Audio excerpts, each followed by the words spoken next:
Hello, I'm Cynthia Brown. I am an associate professor of clinical medicine at Indiana University, and I take care of individuals with pulmonary and sleep disorders here. Today, I'm going to be discussing how sleep trackers can be used to improve sleep for individuals.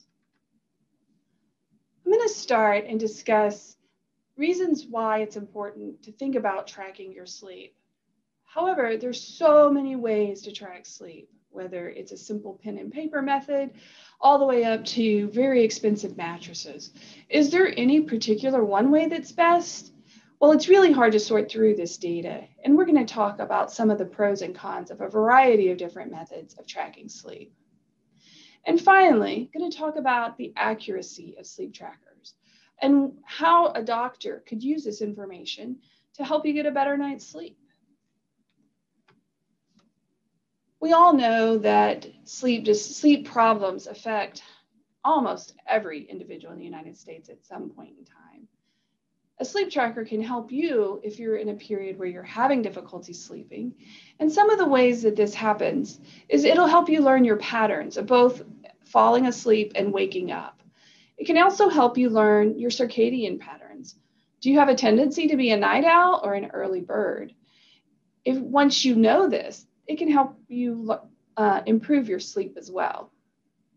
It's also important to think about what is your actual amount of sleep versus your perceived amount of sleep. Sometimes we think we're getting 8 hours when we're really only getting 6, or vice versa. So it's important to really kind of understand how much sleep you're getting. And finally, this is a great tool to start a conversation with your healthcare provider to help both of you understand how you're sleeping and come up with a plan to improve your sleep. However, there are some caveats.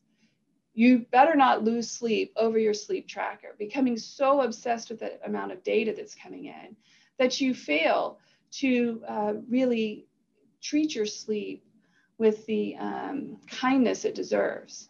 And also, a sleep tracker is no substitute for a medical evaluation. If you have any concern about a medical sleep disorder, it's important to talk to your healthcare provider. A sleep tracker can provide you with a variety of tools. It'll help you understand how regular is your schedule. Are you sleeping in 2 hours longer on the weekends than you normally do on weekdays? Does this prevent you from being able to fall asleep at night on Sunday night before you have to go back to work and set you up for a bad week? It'll also help you understand the timing of a variety of things, such as your meals or certain types of food, whether alcohol or caffeine influence your ability to get a good night's sleep, or the timing of your medications. It also can help you understand how exercise is affecting your sleep. Sleep needs to be treated like a precious commodity, and you need to give yourself ample time for a good night's sleep. However, you also don't want to spend 10 or 12 hours in bed if you're not sleeping. So it's important to think about giving yourself just the right amount of time for sleep, and sleep trackers can help with this. This will also let you know how much time you're spending in bed without being able to sleep or being restless in your sleep, learning how naps might affect your sleep, and really having you think about the patterns to your good nights and your bad nights of sleep. Could it be that the dog was barking in the neighborhood, or your child was up? You were stressed out about a presentation at work, or your heartburn was worse. There's lots of things that can make a bad night a bad night. And what makes a good night a good night? Were you able to go out and see some family members, get some good fresh air, maybe get some exercise? Are there things that help influence making sure you get a good night's sleep? And if you combine a sleep tracker with some activity tracking, or even just a manual look at these things, you can learn a lot about your sleep. So there's lots of ways to track sleep. And then the first thing I'm going to talk about is a good old-fashioned paper sleep diary. It's inexpensive. You can learn a lot from it. And you know, it's something that you may be asked to provide if you go in for a sleep evaluation. Another way people commonly track sleep is through applications on their phone or tablet, and we'll talk about some of these. Many people already have activity trackers that are helping to track their sleep, so those are called wearables. And then there's a category of, quote, nearables. A nearable is something that either goes under your mattress or could even be a mattress to help you track your sleep. So this paper sleep diary that was put out by the American Academy of Sleep Medicine is used by any number of sleep laboratories. And it's very simple. This is a 2-week window here where you would write the date, the day of the week, whether it was a work day or a school day, and each individual box represents an hour in the day. So in these boxes, you might write a C for when you have caffeine, or M when you've taken your medication, A for alcohol, and E for exercise. You would put in a down arrow for when you go to bed and an up arrow for when you go to sleep, when you get up from sleep. Then you put in solid bars for when you are sleeping and hash bars for periods that you're lying in bed not sleeping. So when I blow this up, what you see is this individual had maybe a glass of wine around 6 p.m., but then took a nap at 7 p.m. So when they laid down at 10 p.m., they did not fall asleep until midnight, or 10:30 p.m. They did not fall asleep until midnight. In addition, there was another awakening late in the morning around 4 a.m. And these sort of early morning awakenings can reflect the influence of alcohol on sleep. The individual got up for work around 7 a.m. and immediately had a cup of coffee and took their morning meds. So in this 24-hour period, while they may have felt like they had a really bad night's sleep, they actually got 7 hours of sleep, and on the whole, which isn't bad. There's a variety of applications that are used for phones and tablets. Again, these can be useful for tracking your patterns of sleep, but I want to again caution about being careful with orthosomnia, which is the fancy term for the anxiety that comes from tracking your sleep. Interestingly, these technologies sometimes use your microphone on your smartphone to catch your sound, the sounds that you make when you're moving about in bed. They're also using sonar, so they're bouncing sound waves off of you to detect your sleep. I want to put the caveat that these are not validated particularly well against sleep studies that occur in the lab, so that it's not necessarily the amount of sleep somebody gets, but the data that you get back in these applications about the depth of your sleep and how much dream sleep you were in that may not be as accurate. You can also use these applications to input some of the lifestyle data, such as when you exercise, how much caffeine did you take in. So I think it's important to shop around for different applications. I've included just a few here, but these are not, I do not endorse any one particular application. I think the application that you find intuitive, that you can engage with, would be the application that you could consider.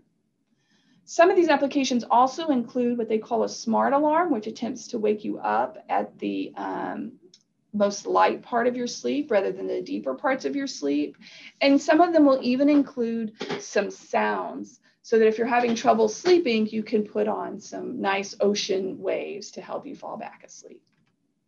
And here is some of the data that an application might give you from a couple of different types. It could maybe show you your sleep duration, 7 hours or longer. It can combine with an activity tracker, sometimes measuring heart rate. This one's showing you perhaps different depths of sleep in a graphic form versus a numeric form. But as you can see, it's pretty varied.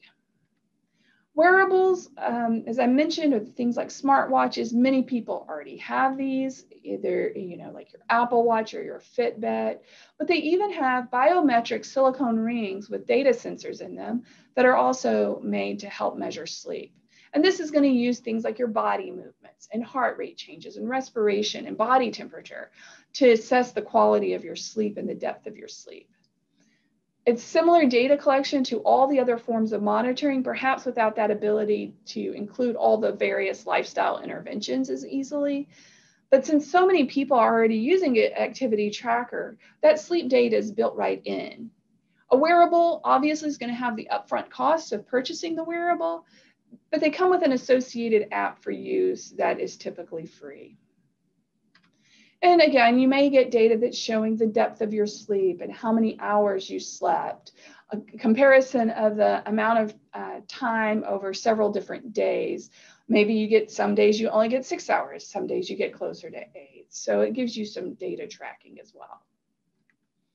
And the Wearables can be anything from a device that's placed under the sheet or mattress, or even these newer smart mattresses.